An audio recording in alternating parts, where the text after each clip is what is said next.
human story that needs to be told. So thank you so much for coming, and thank you guys so much. On this wonderful project. She's an amazing woman. This is an incredible story of love. I think we all can remember when we're 17 and falling in love. And then Jan gets the blessing of falling in love with Marvin Gaye. And the love it was. And so here's Jan to read for us.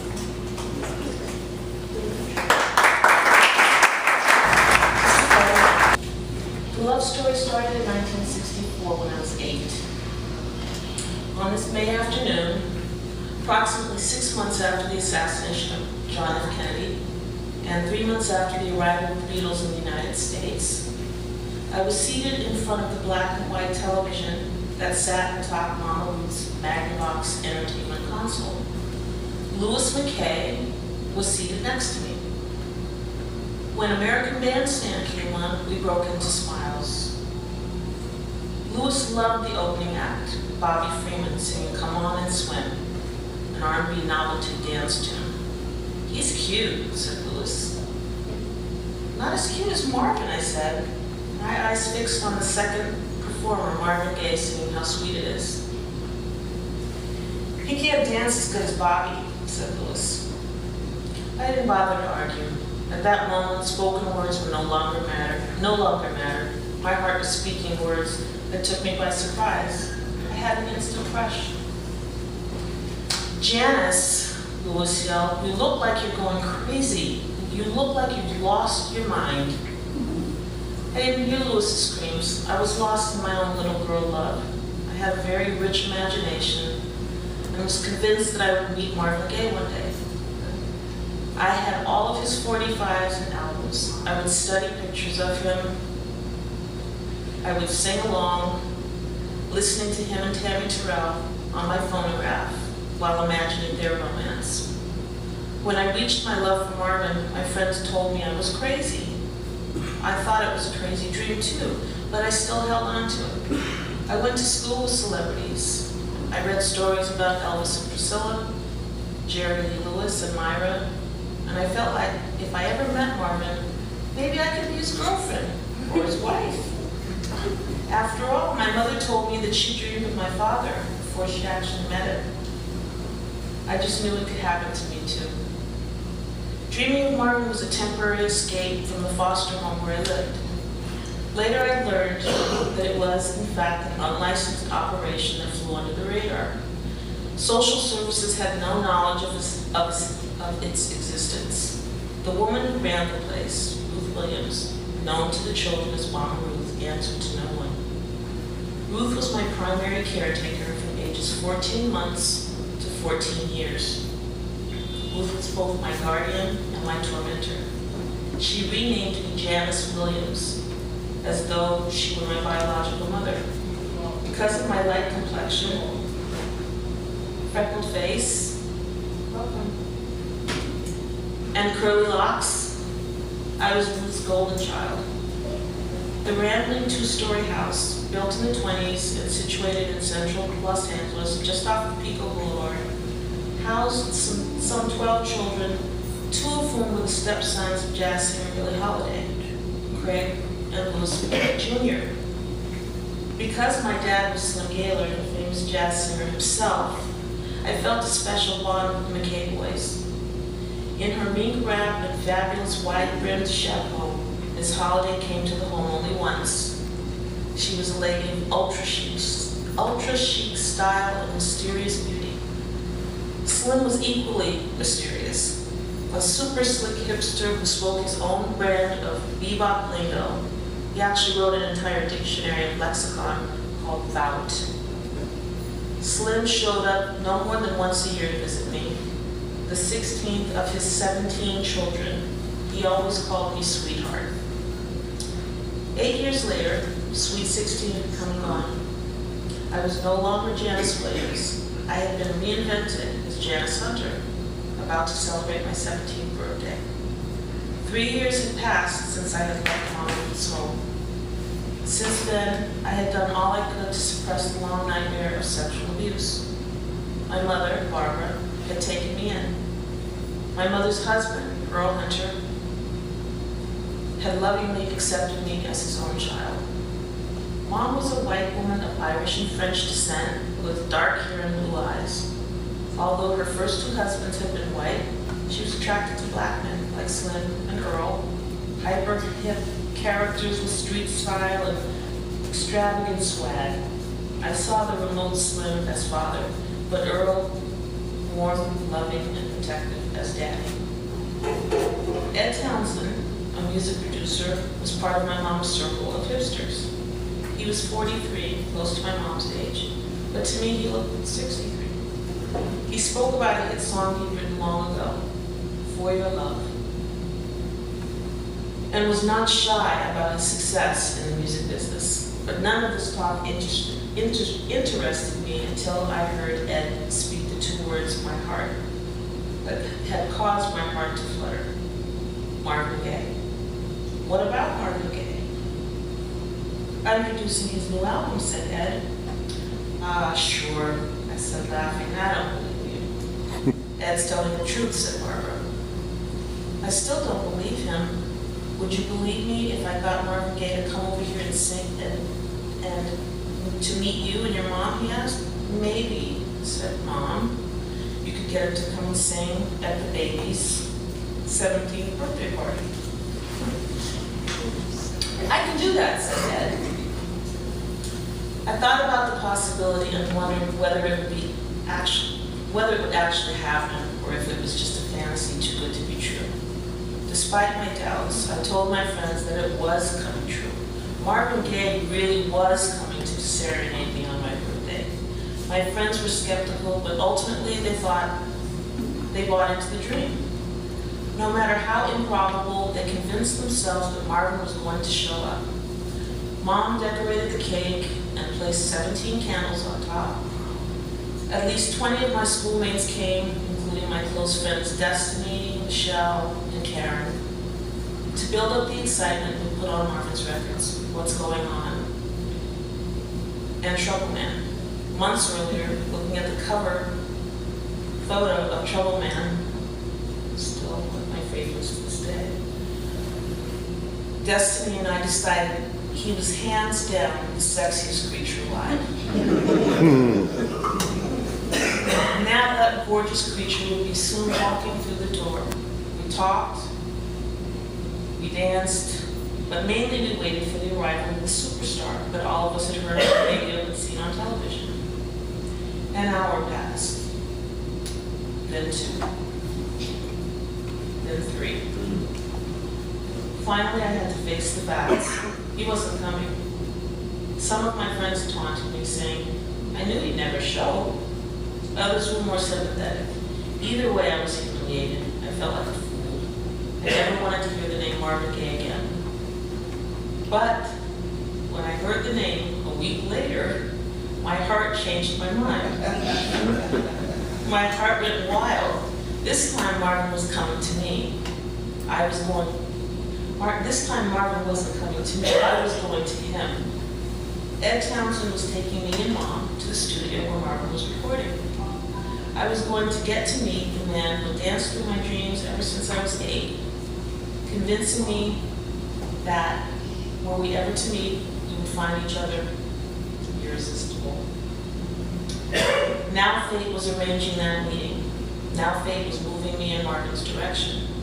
Now fate was upon me, pressuring me to select an outfit that would seal the deal that had long lived in my imagination. The outfit had to be perfect.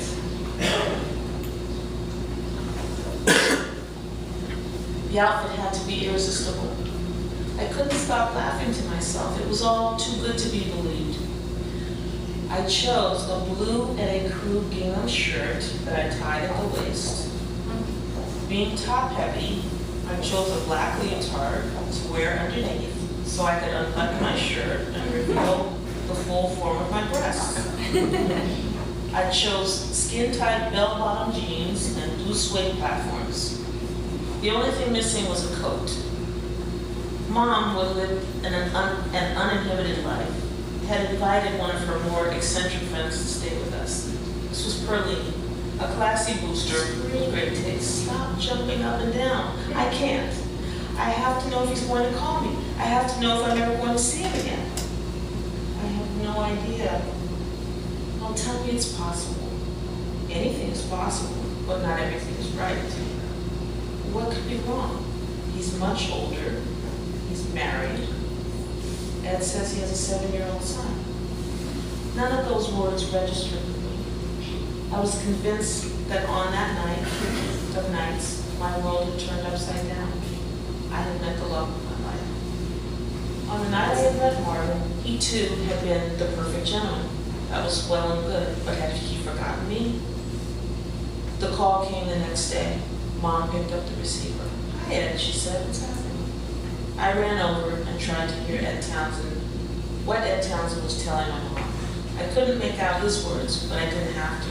Mom's smile said everything. When the call was over, Mom said, "Marvin wants to see you again." "When?"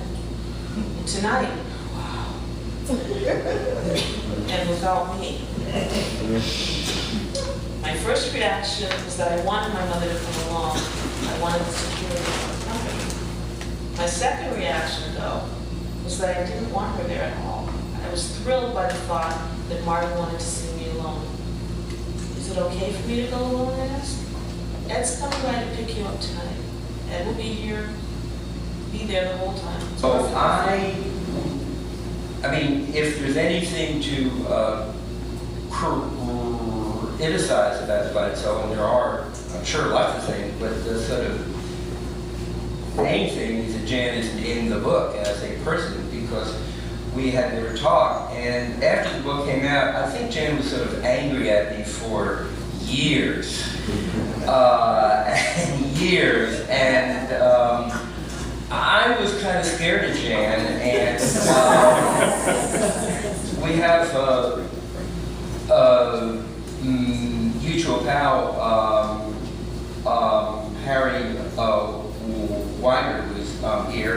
And he was pals with Jan, and I was pals with Harry, and he was sort of uncomfortable because, and then, as God would have it, in about 4 years ago, in Washington, D.C., on the anniversary, which the 40th anniversary of What's Going On, John Legend did the entire What's Going On with the Washington National Symphony Orchestra. And Jan and I went, and it was great. I mean, he really did a great job. And everybody was crying, and it was moving, and it just kind of melted your heart, I think, at that point. And I was there, and you were there, and I asked you to lunch, and we had lunch, and we really realized that we kind of liked each other a lot. And we had this guy in common who we adored, Marvin Gaye, and you were having problems with your book, and we began talking about doing the book together, and then just one thing after another, it all kind of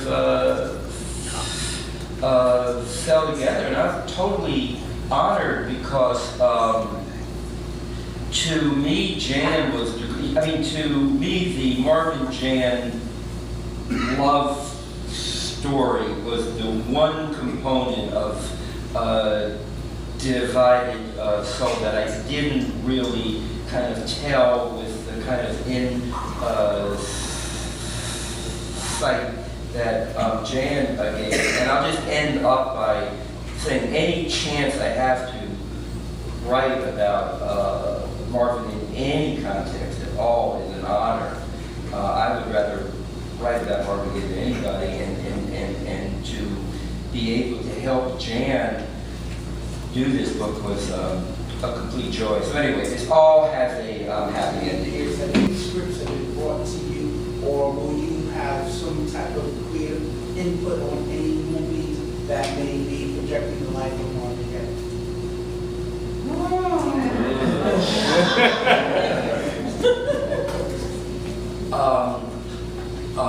Hollywood is the answer to that. there's been, I mean, Jan can answer that, there's all kinds of scripts, they've all been shit. Nothing's really been done good. But I want to thank Marva and the center, and thank Tracy Sherrod. Gosh, the list goes on. David and I share an agent, Mr. Giuliano. Gregory Henry has done publicity. Gosh. And I have to acknowledge before I do anything else that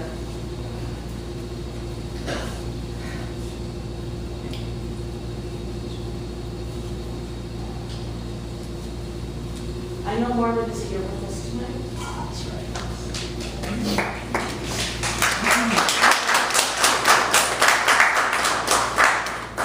And I'll shed a tear here.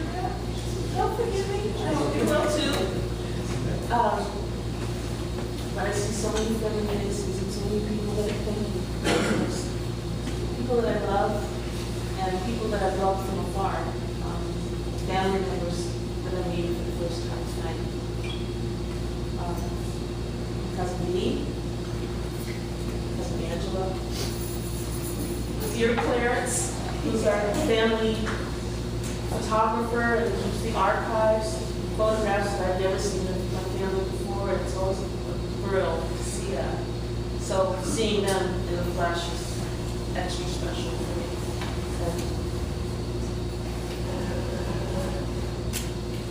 It's a blessing. So, like I said, I feel like Margaret's here with us, and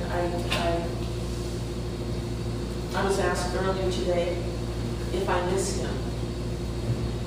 And I didn't have to think about it long, but I had to explain the way that I miss him. I miss him every day.